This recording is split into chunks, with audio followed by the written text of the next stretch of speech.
গভীর শোকের একটা দিন। আজকে বাংলাদেশের 3 বারের সাবেক প্রধানমন্ত্রী, গণতন্ত্র, সার্বভৌমত্ব এবং বাংলাদেশের মর্যাদা রক্ষায় অতন্দ্র প্রহরী আপসীর নেত্রী বেগম খালেদা জিয়া ভোর 6টার সময় শাহাদত বরণ করেছেন। ইন্না লিল্লাহি ওয়া ইন্না ইলাইহি রাজিউন। গোটা জাতির মতো আজকে আমাদের সরকারে যারা আছেন আমরাও গভীরভাবে শোকাভিভূত। এই শোকের পরিবেশে আজকে বিশেষ আয়োজনে প্রধান উপদেষ্টার সভাপতিত্বে উপদেষ্টা পরিষদের একটা বিশেষ সভা অনুষ্ঠিত হয়েছে।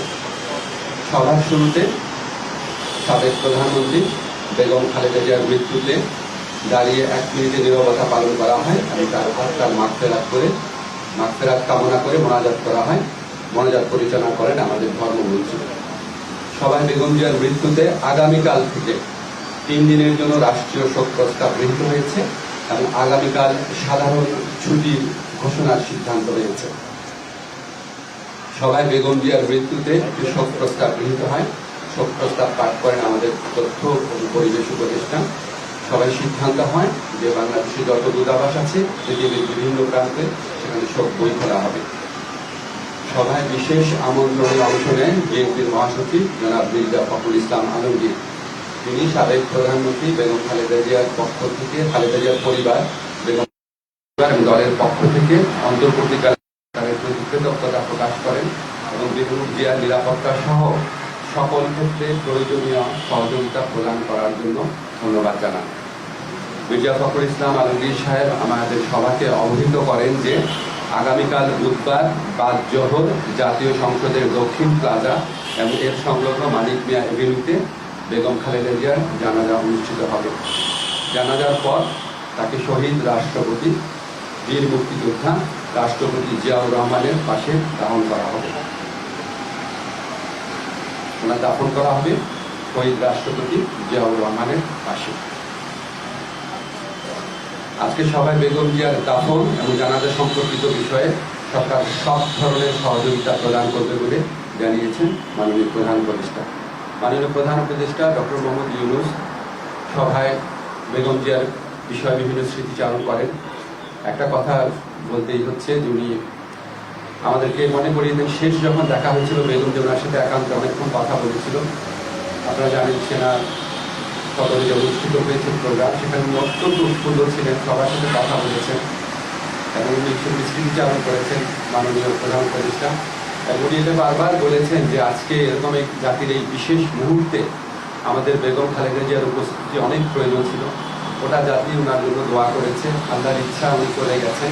কিন্তু বাংলাদেশের ইতিহাসে, বাংলাদেশের প্রতিটি মানুষের হৃদয়ে, বাংলাদেশের প্রতিটি আত্মমর্যাদাশীল গণতন্ত্রকামী দেশপ্রেমিক মানুষের হৃদয়ে ওনার অবস্থান অক্ষয় অবিনশ্বর হয়ে থাকবে। আমি ব্যক্তিগতভাবে মনে করি বাংলাদেশের ইতিহাসে এত শ্রদ্ধা, এত সম্মান, এত ভালোবাসা নিয়ে এরকম একজন নেতৃত্ব চলে যাওয়া এটা একটা বিশেষ মুহূর্ত এবং আমরা বাংলাদেশের প্রতিটা মানুষ এই শোকে একত্রিত হয়েছি। একত্রে আমরা আগামীকাল শোক দিবস পালন করবো, এরপরে যেদিন শোক দিবস পালন করবো সবাই আমরা বেগম খালেদা জিয়ার প্রতি যথার্থ সম্মান প্রদর্শনের জন্য ওনার যে জানাজা হবে এবং ওনার যে দাফন কাজ হবে সেটা আমরা অত্যন্ত শৃঙ্খলার সাথে আফগান পরিবেশে আমরা আমাদের সবার দায়িত্ববোধ থেকে সুশৃঙ্খলভাবে এই অনুষ্ঠানগুলো আমরা দাফন এবং জানাজার যে কর্মসূচি রয়েছে সেগুলো আমরা পালন করবো। এই প্রত্যাশা আমরা ব্যক্ত করছি। ধন্যবাদ। আমরা কয়টা কোশ্চেন নিব?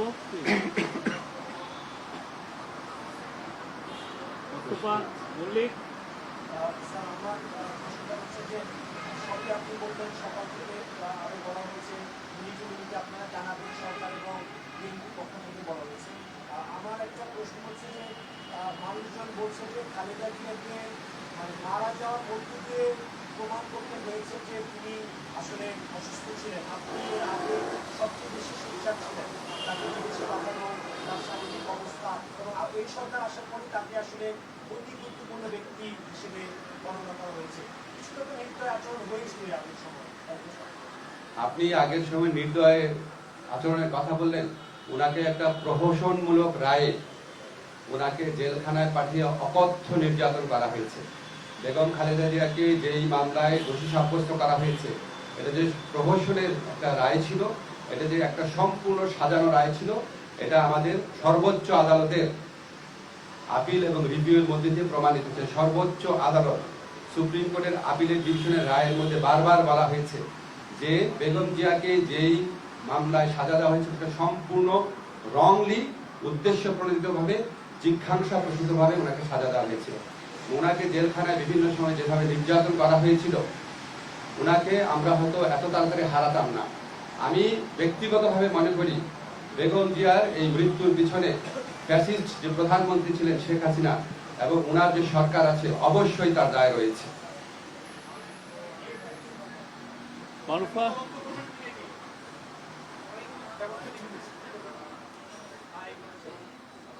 তবে আপনাকে একটা জিনিস আমরা বলি, আমরা আমাদের সরকারের পক্ষ থেকে আপনারা সবাই লক্ষ্য করেছেন, আমাদের যা করার ছিল, আমাদের মাননীয় প্রধান উপদেষ্টা প্রফেসর ডক্টর মোহাম্মদ ইউনূস উনি ব্যক্তিগতভাবে সমস্ত সময় খোঁজ খবর রেখেছেন। যা দরকার ছিল, ওনার যদি আবার বিদেশে পাঠানোর মতো অবস্থা থাকতো, অবশ্যই আমাদের সরকারের পক্ষ থেকে সর্বাত্মক সহযোগিতা করা হতো।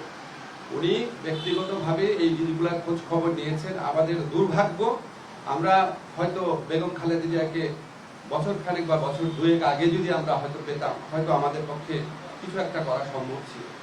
আল্লাহর ইচ্ছা উনি চলে গেছেন। তবে আমাদের জন্য সবচেয়ে বড় আনন্দের ব্যাপার হচ্ছে উনিও সারা দেশের মানুষের সম্মান, শ্রদ্ধা এবং ভালোবাসা নিয়ে বিদায় নিয়েছেন। এই সুমি, কোশ্চেন? Any? ঠিক আছে, আপনারা সবাই ভালো থাকবেন। এই বিষয়ে একটা মিটিং হচ্ছে এখন 12:30টার সময়, কালকে সিকিউরিটি সিচুয়েশন। আমি জাস্ট মাইকে বলে দিচ্ছি, কালকে